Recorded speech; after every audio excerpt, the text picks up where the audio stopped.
Hi guys, Vinny from Vinny's Vibe. In this week's edition, we are going to be talking with so many people within the golf industry, from beginners to pros to people who take care of these beautiful golf courses all around the golf industry. We're going to have a really beautiful week with amazing guests speaking, all in celebration of Masters Week. This is Masters Week, and this is Vinny's Vibes.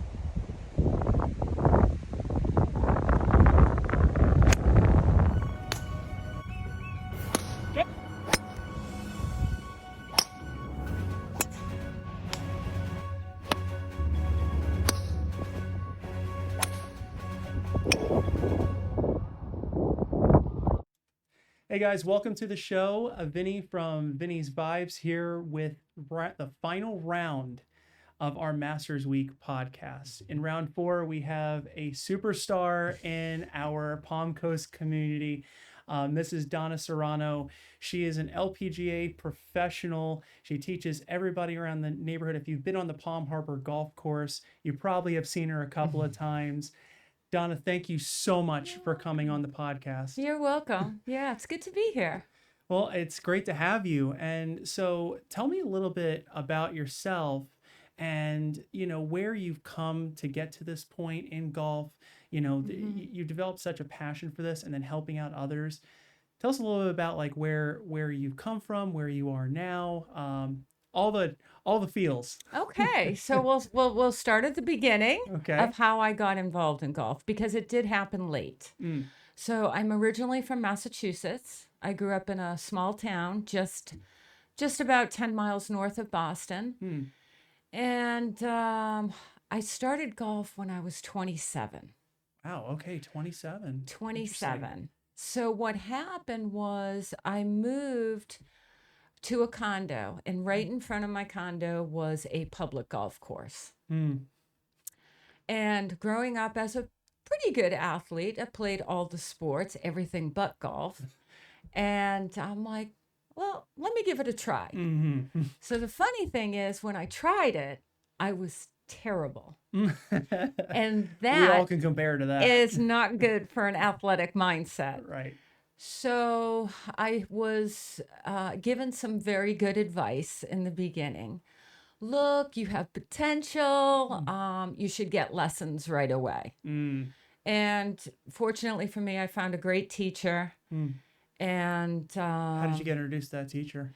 He was the local pro at the municipal golf course. Cool. Just a very kind, knowledgeable man, very patient with me. Hooked me up with playing with others, and he was very dedicated. I really, awesome. Really enjoyed my experience.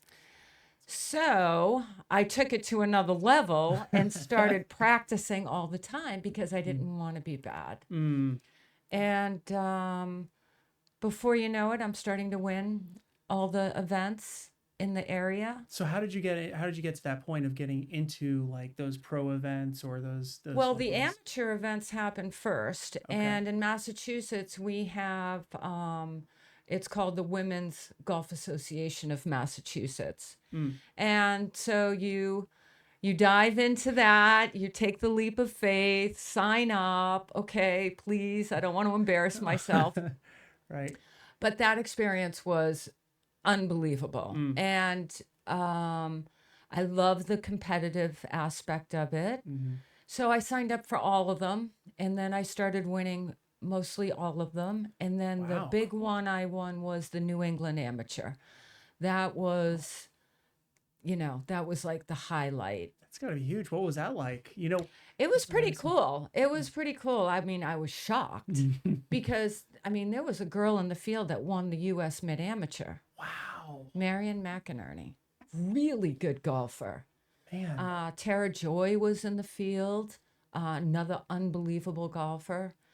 Some icons from Massachusetts were in the field. But anyway, when I won that, I'm like, okay, here's the next step.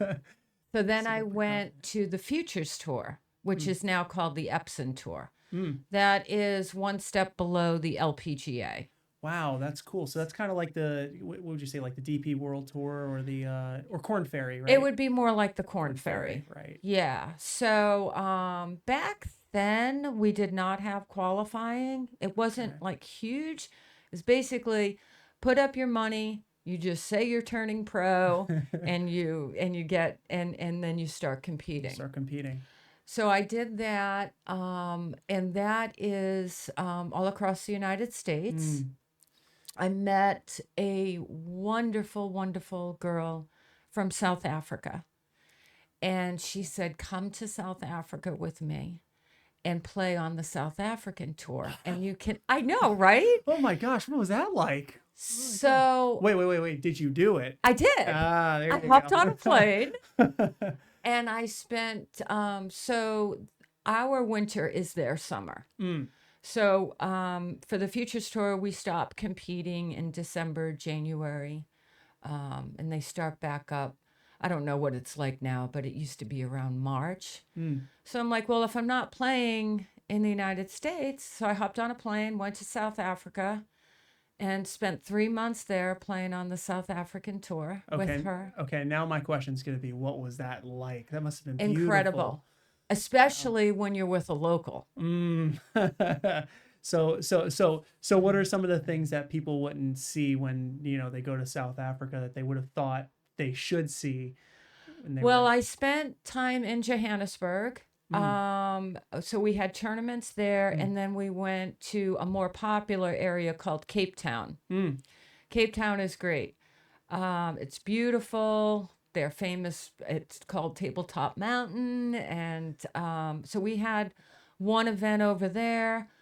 They have wine country over there. We did that one day. Now, hold on a second. You said it was top of a mountain. Now, well, it's called Tabletop Mountain. That's mountain, just like their... it's just like a tourist attraction, let's call it. Okay. Because I was going to ask, what was it like hitting off a tee box? No, it's beautiful. It's really beautiful over there. Wow. But then so I did that for 2 seasons. And then I decided that I did try LPGA Q school. Okay. I did not, the best I did was getting to Florida. So you have an event in California, then you go to Florida, but I never made it past that.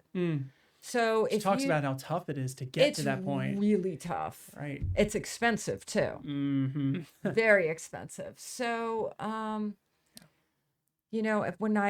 you have to have a conversation with yourself at some point. Right. If you're not going to get to the LPGA, you're not going to make a living at it.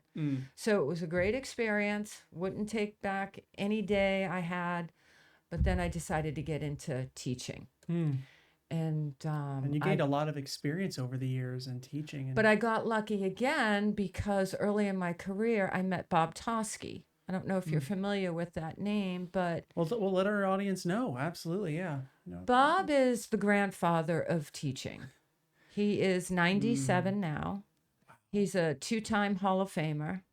He was the #1 player on the PGA Tour in 1954. That's great company. And he's the grandfather. We all learned under him. He started the Golf Digest schools. So I learned how to play and teach under him. That's an incredible experience, I can imagine, from somebody with that type of oh my God, repertoire. He was, it was tough. Right. It was tough love with him. You will have good communication skills. You will not speak in slang. You can never talk to a student. Like, you know how we hear the words over the top or hit it fat? Yeah. Couldn't say those words around him. And you hear those words all the time. No, that was a no-no. I towed it, How is your client going to know what over the top means? You wouldn't right. know. So you will explain in proper words. Wow. He was tough. Man, so I wanted to ask this question, kind of back up a little bit, because now this is kind of getting into where you teach, you're teaching others. Mm-hmm. Tell me a little bit about like what was more agonizing, I guess is probably the word to use for it, or tension driven, going into a pro environment and going into the final round, about to beat all of these people, well, win against all of these ladies with great potential, going to that tee box knowing, okay, I'm in front here and I got to hold on to this lead, or that first time that you stepped at the tee box ever in your entire life, what was more or less the one that you were like, wow? Well, It's kind of there terrifying. was I'll give you two examples. Okay. One, when I was leading the New England Amateur. Oh, yeah. Okay, so I'm pretty nervous because I'm the new kid on the block. So, but back then it was almost like I didn't know enough to be terribly nervous. Right. Okay. Adrenaline kind of kicked in. Your athleticism kicked in. So I didn't have like a lot of swing thoughts or anything like that. Right. It was kind of survival mode out there and just kick it in. Right. That was a different experience than on the pro level, as I got more knowledge and knew more about the golf swing and all of that. I was paired in Syracuse, New York. I was one of the leaders with Hillary Lunke, who won the U.S. Open later on. Oh, my gosh. And I was praying to God on the first tee, please get this tee shot airborne. I prayed. Just don't worm burn this. Don't. Exactly. Don't hit this right. I can deal with anything else. Just get me off the first tee. Right. When you're in that kind of company, that right? was a little bit more nerve-wracking. Wow. Okay. So essentially, out of all the times you've been at the tee box, that would be one of the ones you'd notate to say. Yeah. I remember that the most. Yeah. And we all look at, when we go off the tee box with our friends and buddies and say, oh man, I don't know what I'm going to do this hole. That's right. Imagine that type of company. That's just crazy. And there's no breakfast ball or lunch ball. No, there's not. There's no way of going back. Oh my gosh. So when you look at that and take that into perspective, right? You look at a lot of the people that you're coaching now, right? What do you say to those people that are nervous about going from the driving range to that first tee box and to get out there and play? Yeah.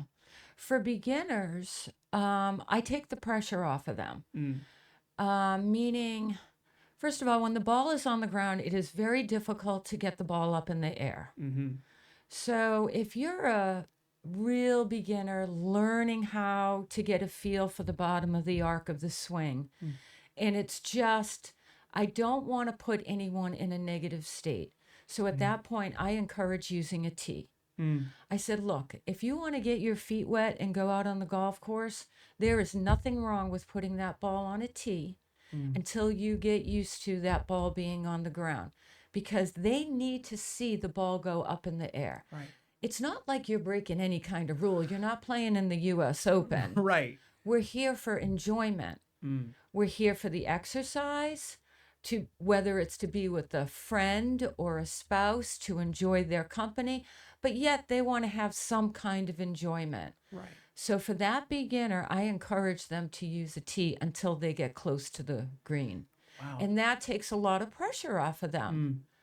And when they know they can do that, then you would be shocked at how quickly they get better. And I can imagine a lot of people that are in that position, right? Like they look at the pros, or like people like me. Like I started in baseball before I went into golf. And the one thing that happens a lot, and I'm sure you see, is when you tell somebody, hey, you got to put a tee. It would be better if you put a tee down. They go, but that's not right. Because they're like so pro oriented. That's right. Right. That they're thinking about that. No, I put them at ease. It's okay to do this. It's okay.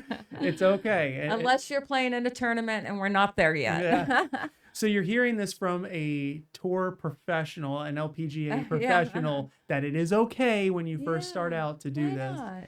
Yeah. And so another question for me to ask is, well, really, like what was like one of the players that you've worked at, that you look at and say, wow, okay, that person went from this to this. Yeah. This was this feels like one of the best accomplishments for me as a pro. What would you I have two students. One, I started training her just before her 5th birthday. Her name's Alexa Pano. She's on the LPGA tour now. Wow. And Alexa is pretty famous. If you remember, she starred in The Short Game, the movie. Justin Timberlake put it together. I was in that movie. No way. Are you serious? So wow. They they wanted to run a show on the kids. So the big kids league is US Kids Golf. So the big championship where everyone around the states comes, and you go to Pinehurst for the finals. So you have to qualify for that. So the producers wanted to make a movie out of that. So I went up there with Alexa, and, I felt like it was more her moment and her dad's moment. And I kind of just stepped back a little bit. I'm like, you know what? Yeah. I said, I don't need to be front and center on this. Right. I said, but, so I did a little interview. That's humbling for you, because, that's got to be something, So I'm really, really proud of her. She went and wondered. I ended up moving. She went with another coach, but to see her on the LPGA tour, that's pretty cool. That's huge, because you were there for her in those in the periods of early time. years. Yeah. So she won, I think, 3 world championships when she was with me. Incredible. So, well, let me ask you a question. How do you get it? I mean, is it the credibility that gets these people in front of you, or is it, like what did it take to get, these kind of players, not only to that point, but like get them in front of you just to begin with? So, in Alexa's situation, I knew her father before Alexa was born. Okay. And we were at the same golf club. Wow. So when Alexa was born, he'd be out on the golf course playing. And then as she started to get a little older, he's like, so we would start with half-hour sessions. Now, Alexa's work ethic was off the charts. It's amazing. Cool. So she got good very, very fast. So if I gave her 2 things, one would have been good core fundamentals in the beginning, and I made it fun for her, not work. And and that's one thing that I'm realizing is kind of like the circular thing of what you're talking about, being an educator in the game of golf is to make it fun. Right. I think, like, and I'm sure you hear it all around golf, people take this game so seriously, right. And it's important to understand the fun aspect of it, because this is a sport, right? Yeah. So yeah, I mean, that's really awesome. Now, we're going to be right back. We're going to give our sponsor a chance to talk about what's going on in their community. Actually, it's the Flagler County Drug Court Foundation. They're having their annual golf tournament May 24th at the Palm Harbor Golf Club, which Donna does a lot of instruction at. So if you would love to come along, be a business partner, sponsor, maybe even shoot some golf a little bit, and a great lunch over at Loopers, be greatly appreciated. We'd love to have your support. And we'll be right back after this.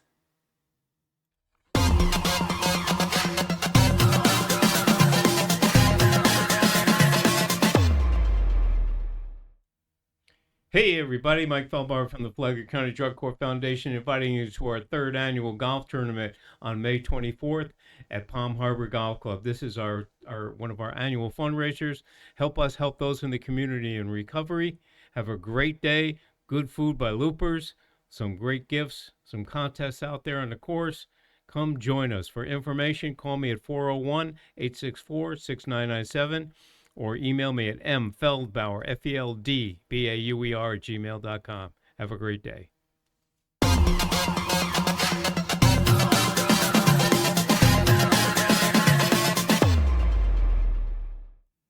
right, we are back.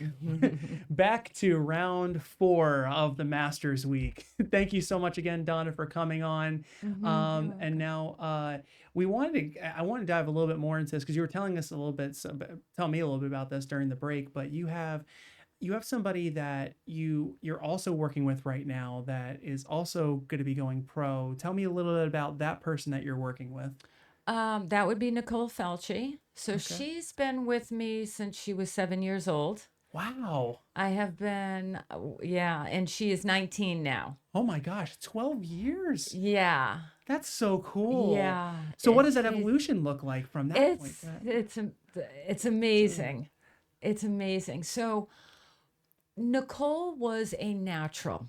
The first time I saw her swing a club, I looked at the mother and said, you need to protect this girl because vultures are coming. Everybody's going to want to teach her. Right. She looked that good swinging a club. Oh my gosh. Some people don't look, and some people don't look that good, and they have to work a lot harder. She was really good at 7. So what do you do with somebody that's in that position?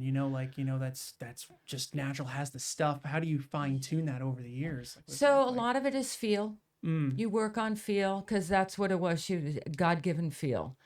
The positions were good. Now, as you get big, as you get older and stronger, then you have to make adjustments. Right. So you're always just kind of keeping an eye on that. And the cool thing was I was in South Florida at the time. I met Nicole through the Panos, through Alexa and Rick Pano, and she lives in Tampa. So they would commute to South Florida to come see me.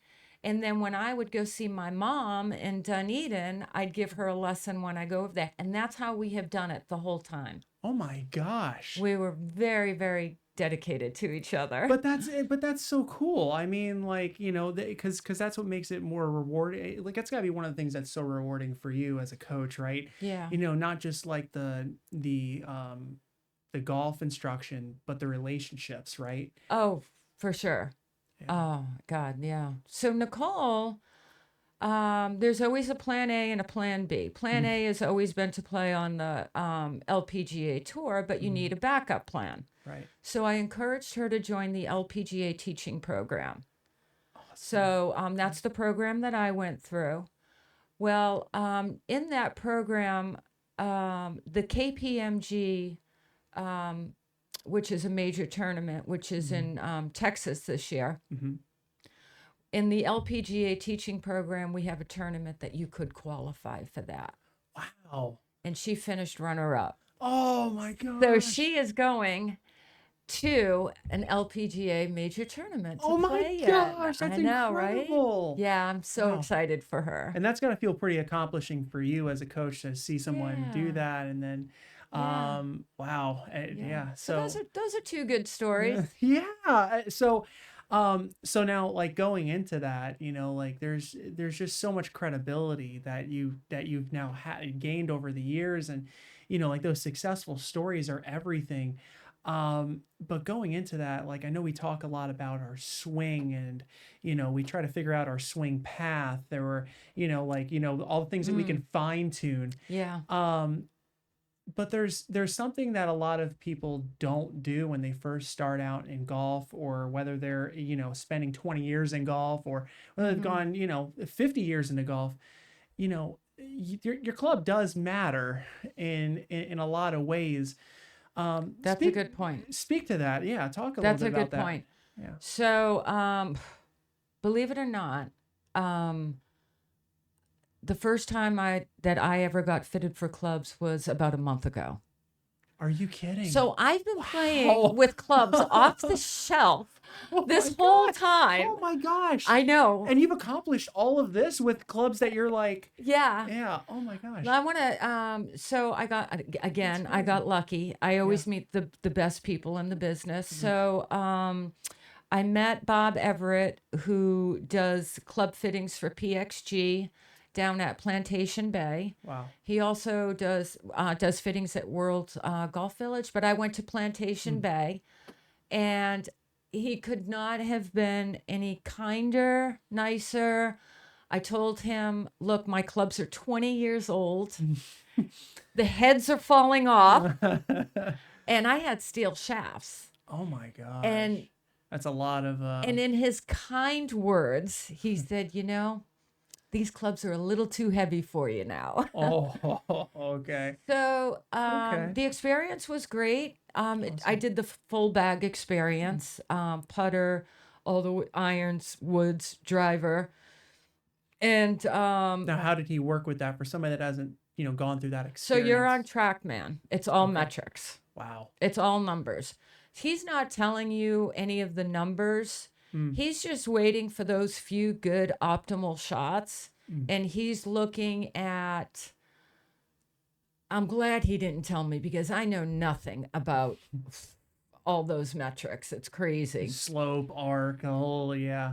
And he found some good numbers, some good hits that I had. And he came up with the right shaft and the right head for me.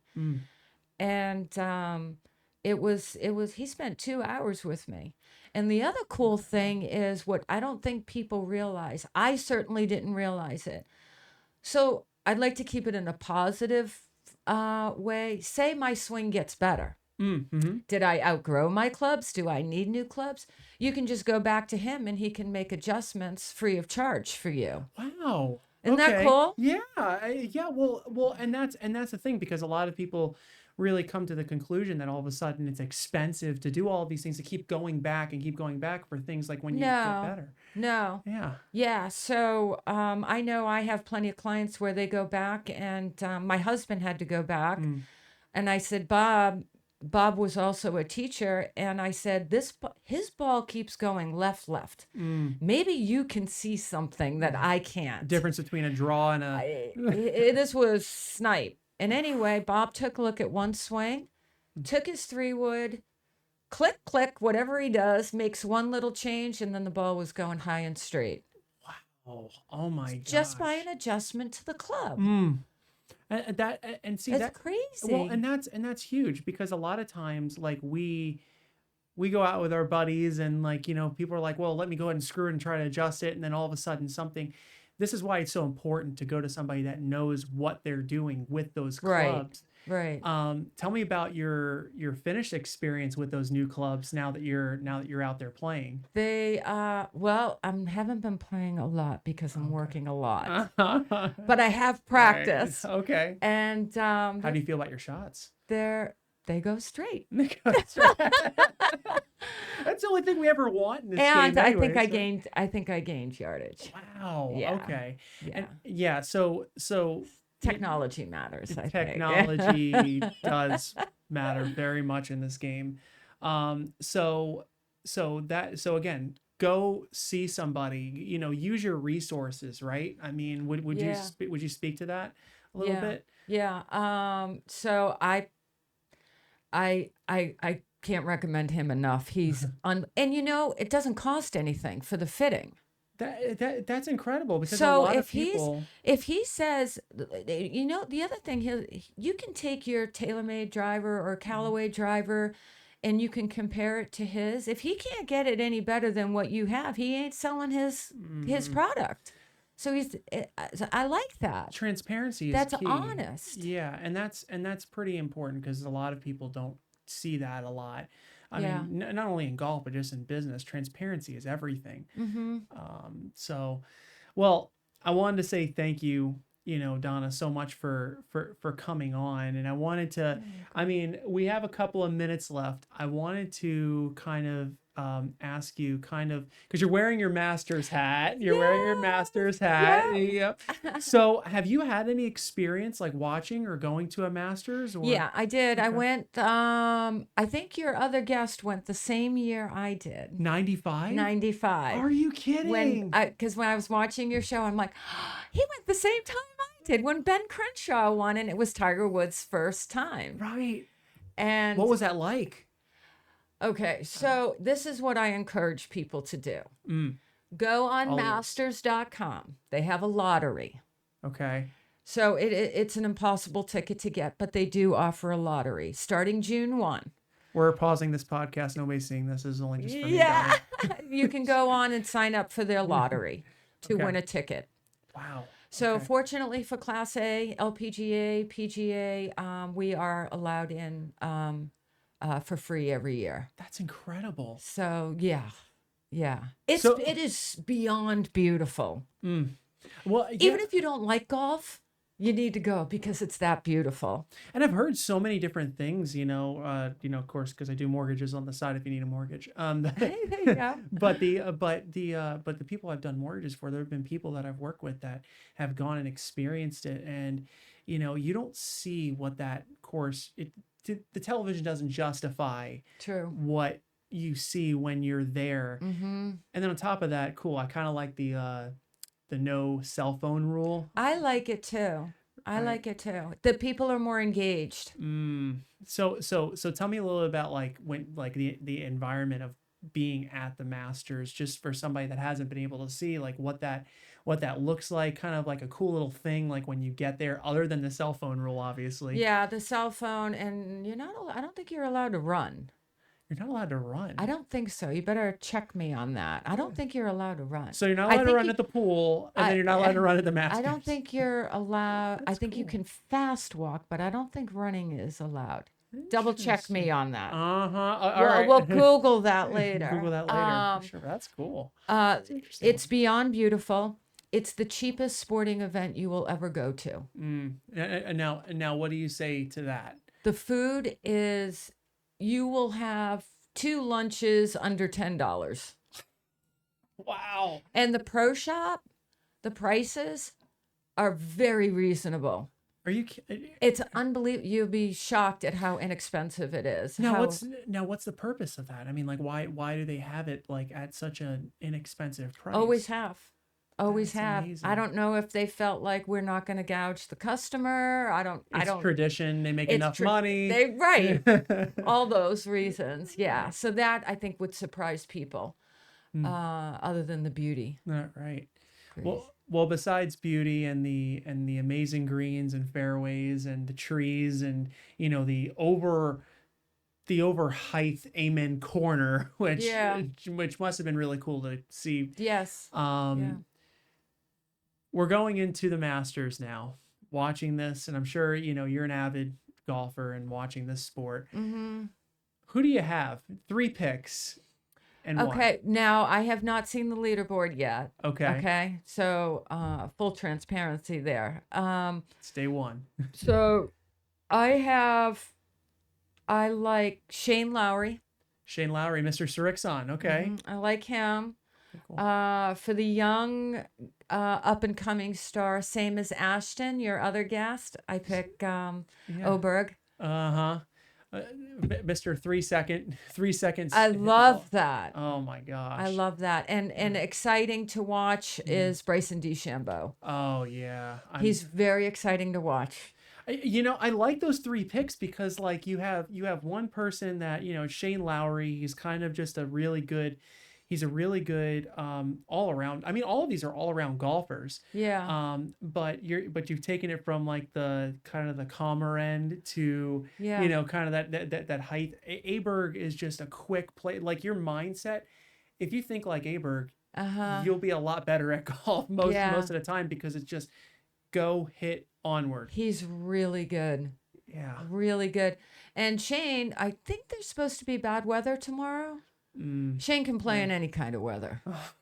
That guy is just insane. Yeah. He's insanely good. So, and honestly, you see like the different types of players, right? Like Aberg's kind of tall and very athletic. Bryson DeChambeau is like just jacked of all get out, right. And then you have Shane Lowry. Exactly. And it's crazy, huh? Yeah, and that's the coolest thing about this game, right? Is the fact that anyone can play and be good. Absolutely.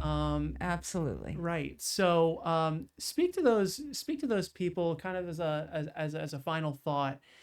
People that are kind of struggling with their swing or just starting out in the game and kind of feeling discouraged. Like what do you say to those people that really love this game or want to love this game more, to help them improve their, not only like their skill set, but their mindset in this game? usually if somebody comes for a lesson and they tell me that they're very discouraged, I'll look at a couple swings and I'll put their minds at ease. It's not surgery. We are not going to rebuild this golf swing. It really is usually something in the setup or one thing in the motion. So for peace of mind for people, if you could keep it simple, one thing in the setup, one thing in the motion, now you don't have to, am I in the proper position in my backswing? Are my hips moving properly? Are my legs, the professional that you choose to go to, they'll be able to narrow it down and keep you focused on one, max two things for you to enjoy the game better. Right. So reduce the complicated to the simple, and you'll entrust your swing, right? What happens is, YouTube, it's free. So everybody's on YouTube. Let me go listen to whoever. And then they go out and try it and it doesn't work. So they listen to another YouTuber, and now there's so much information in their head. It's hurting them versus helping them. Right. And you want to something, so full disclaimer, me and my wife actually have taken lessons with Donna. And one thing that we've learned, and we're still learning, is kind of like, and we're doing very well at it now, is kind of like that whole like slight bend in your knees, and then, hunch just a little bit over the ball. And, like I have to tell myself that every single time. And, and a posture. lot, posture is everything. But, it's kind of like that simple, alleyway. Because we've all been taught something at one point in time in golf. Right. But to have so many technical things to think about, it's kind of nice to just have like 2 or 3 different things before you swing, as opposed to 17 different things. Yeah, that's too many. Yeah. That's too many. So Donna, I want to thank you so much for coming on here. You're welcome. My pleasure. If you want to go and see Donna out there, all you'd have to do is go to Palm Harbor, honestly. I mean, I'm there. She's there all the time. Go to the Palm Harbor driving range. Her business cards are there as well. And, she's done an amazing job for a lot of people in this community. And I'm pretty sure a lot of you viewers out there probably have taken a lesson. If you haven't, you need to. Again, thank you so much, Donna, for coming on. You're welcome. And enjoy the week for the Masters. Exactly. Thank you. That's a perfect layup. So the Masters is on. So whoever you have, make sure you put your betting coins in because we have quite a Masters ahead at the 89th annual Masters tournament in Augusta, Georgia. This is Vinny from Vinny's Vibe telling you to dive into your vibe. Thank you guys so much.